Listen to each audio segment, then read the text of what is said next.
Avec ce genre de scénario, chasse à l'homme en terrain hostile, on pense forcément au traqué de Benicio del Toro. Pourtant, entre films sans espoir, ambiance nord-américaine pesante et vie d'un père en quête de sa fille, Prisoners devint évidence de cette recommandation du jour. Si l'esprit du long métrage comporte quelques similitudes avec l'œuvre actuelle, difficile de ne pas avant tout saluer ce qui reste pour moi l'un des plus grands films de Denis Villeneuve. Salué par la critique et au plus d'1 million d'entrées en France. Excellent score pour un thriller du genre. Porté par un casting remarquable, Hugh Jackman et Jake Gyllenhaal en tête d'affiche, la tristesse et la violence dégageant de cette œuvre sont parmi les plus imposantes que m'aura offert le cinéma. Entre photographie somptueuse, récit poignant et rôle à contre-emploi pour Wolverine. C'est ici, avec Logan, que nous vint l'idée d'un Hugh Jackman parfait pour Joel dans The Last of Us. Et si je vous le conseille chaudement, sachez qu'aujourd'hui, on a peut-être trouvé un concurrent direct.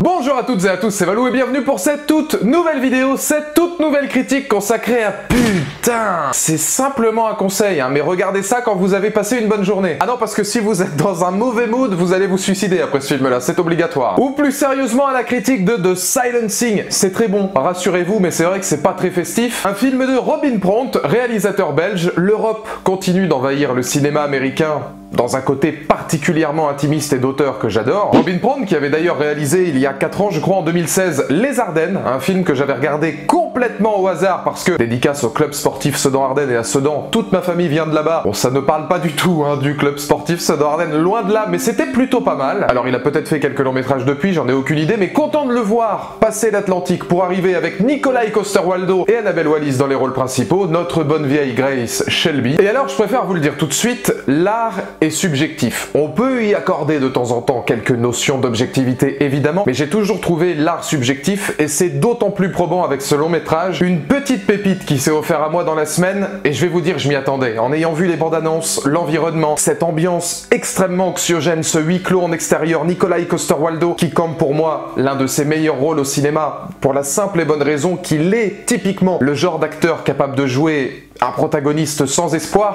et c'est ce que je disais tout à l'heure en faisant une petite vanne, mais c'est un film sans espoir, à l'ambiance particulièrement meurtrie. On se retrouve dans cet environnement nord-américain, cette réserve complètement délabrée, complètement délaissée, avec des personnages qui n'ont pratiquement aucune raison de vivre, qui sont complètement envahis par leurs démons. C'est typiquement le genre de cinéma que j'apprécie. Je ne dirais pas que The Silencing est un film révolutionnaire, c'est un thriller qui a déjà vu son registre de chasse à l'homme maintes et maintes fois étudié au cinéma, qui a certes été vu et revu, mais qui pour moi reste une totale réussite, puisque je ne vais pas vous mentir, pour moi ce long métrage est bon, voire très bon, il est même excellent sur certains points et sur la manière dont justement le réalisateur va mettre en scène sa narration, mais il ne sera peut-être pas pour vous révolutionnaire. La question est, jusqu'où sont les limites de la subjectivité et de l'objectivité au cinéma si ce long métrage regroupe absolument tout ce que j'aime. Pour être tout à fait honnête et si vous suivez ma chaîne, c'est même un film que je peux rapprocher à quelques œuvres comme Shot Caller, l'exécuteur, par la performance de Nikolai Coster-Waldau. Le scénario est complètement différent, mais il y a encore cette brutalité, cette douleur, cette tendresse extrêmement violente dans le personnage qui était plus ou moins propre à celui qui campait dans Shot Caller. Ça se rapproche aussi énormément, alors là plutôt dans les décors, l'ambiance et le côté sans espoir de films comme Light of My Life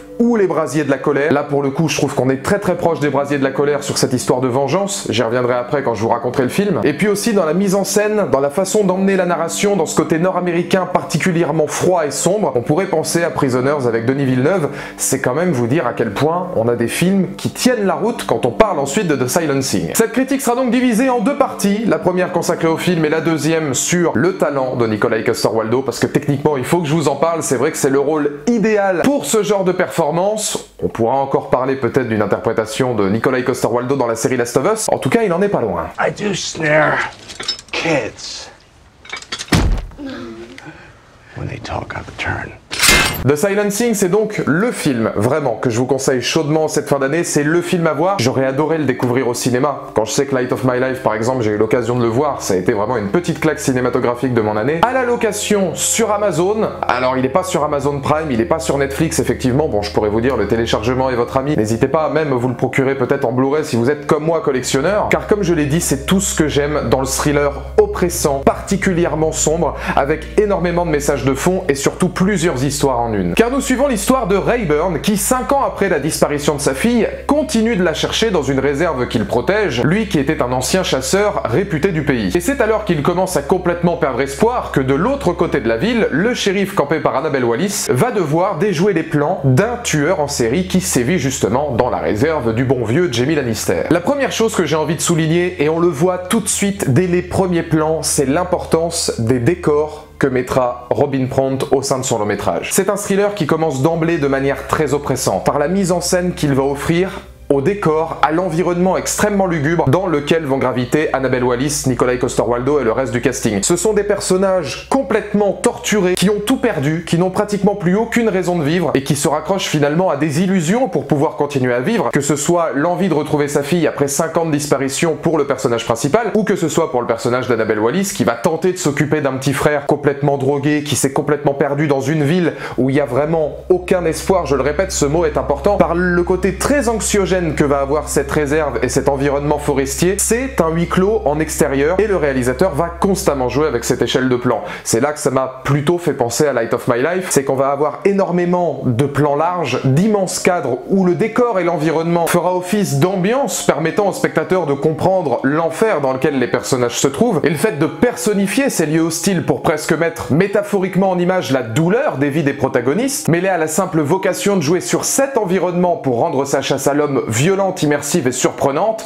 c'est fort. Ça, c'est quelque chose que j'apprécie énormément dans la réalisation, surtout quand c'est mêlé, et ça aussi le réalisateur le fait souvent, à des plans extrêmement proches des corps. Que ce soit par une mise en scène qui joue sur les gros plans des personnages, parce qu'il y a quand même beaucoup de non-dits dans ce film-là, notamment par le personnage de Nikolaj Coster-Waldau, on y reviendra après, et on va pas hésiter à jouer de ces gros plans ou de cet environnement extrêmement proche des corps pour montrer la souffrance, la solitude, la tendresse, la douleur qui émane de ces personnages-là, et c'est un film qui te prend viscéralement aux tripes. Il est pas long, il dure qu'1h30, mais tu as le souffle coupé pendant l'entièreté de cette enquête, à savoir si Nikolaj Coster-Waldau va retrouver sa fille, à savoir qui, évidemment, se cache derrière le masque du tueur, et c'est justement là que le talent de la narration intervient, c'est que cette piste qui amène au tueur, toutes ces questions autour de ce thriller éprouvant où on va littéralement se poser la question, qui peut être le coupable, on est mené en bateau tout du long. Il y aura évidemment plusieurs pistes qui nous amèneront vers des éléments de réponse, mais là, contrairement au film avec Jeffrey Dean Morgan que j'avais fait de Postcard Killings, qui était beaucoup trop attendu, là pour le coup, c'est l'exemple pour moi de ce qu'un thriller oppressant est capable d'offrir au spectateur à partir du moment où il est maîtrisé. La musicalité ambiante autour du long métrage est particulièrement importante aussi, c'est très anxiogène, tout est fait pour que tu aies le sentiment de te retrouver piégé au cœur de cette réserve, piégé aussi dans les questionnements des personnages, piégé dans ce qu'ils ont vécu, parce qu'on va avoir aussi un background assez intéressant, notamment vis-à-vis du personnage de Nikolaj Coster-Waldau. Ça, c'est ce que je trouvais particulièrement pertinent dans le film, c'est que pour trouver ce tueur, on appelle le chasseur. Rayburn, qui était un chasseur qui a arrêté la chasse parce que sa fille et son ex-femme n'appréciaient pas ça, sa fille ayant disparu depuis 5 ans. C'est quand même assez fort en symbolique. Depuis, il vit en ermite, solitaire, ayant sombré dans l'alcool et ne pouvant s'empêcher de vivre dans le passé qu'une photographie grisâtre viendra amplifier. On voit que c'est quelqu'un qui ne peut plus vivre sans une goutte d'alcool, donc il y a tout le côté mélodramatique et vraiment pur drame qui émane littéralement de son personnage. Il est complètement perdu, il est complètement envahi par ses émotions, envahi par cette détresse qui ne le quittera à aucun moment du long métrage, à tel point qu'il y a énormément de situations qui moi m'ont vraiment pris aux tripes et qui sont des phases qui peuvent aussi énormément jouer sur l'impact émotionnel que peut avoir la paternité sur le spectateur. C'est quand même une œuvre qui propose des schémas narratifs extrêmement difficiles à regarder. Imaginez un père continuer à mettre des affiches 5 ans après pour voir si quelqu'un a peut-être eu signe de sa fille, alors que après 5 ans, effectivement il le dit lui-même, après 48 heures de recherche, normalement c'est déjà pratiquement nul les chances de retrouver une personne disparue. Alors imaginez 5 ans après, c'est quasiment impossible.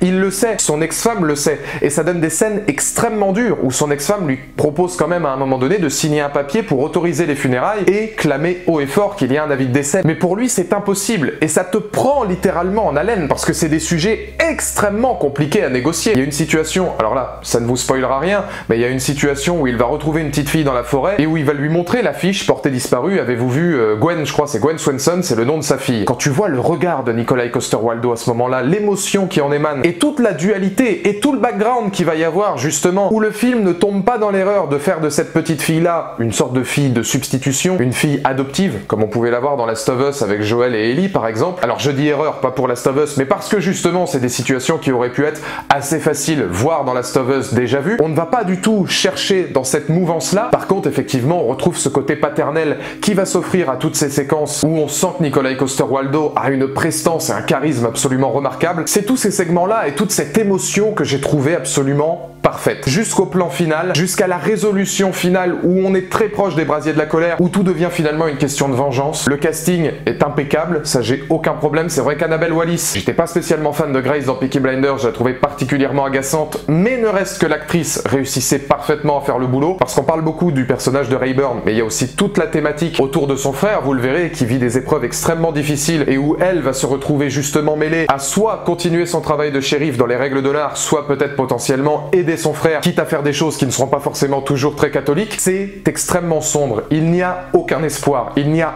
aucun happy ending, et ça ne tombe pas dans l'erreur d'être juste un thriller glauque, sombre, oppressant, maladif, où on va avoir une espèce de malade mental qui va torturer des enfants. On ne part pas uniquement dans ce cas de figure, on montre littéralement toutes les facettes de l'être humain par une musicalité somptueuse, par des décors et un environnement nord-américain qui est l'exemple même, l'archétype même. D'ailleurs, vous le verrez sur certains plans, mais on est probablement en automne, voire en hiver, la plupart des arbres n'ont plus de feuilles, enfin c'est un environnement extrêmement triste, et c'est justement la réinterprétation, c'est là que j'ai beaucoup apprécié le long métrage, c'est que la réalisation, par le prisme de son décor, va aussi être capable de te dévoiler les sentiments des personnages. Et ça c'est ce que je trouve extrêmement puissant, et c'est pour ça que j'aime ce genre de film d'auteur intimiste, parce que j'ai l'impression qu'aujourd'hui à Hollywood ça se perd un peu, et que là on est véritablement capable de le retrouver. En même temps, réalisateur européen, sommes-nous les meilleurs?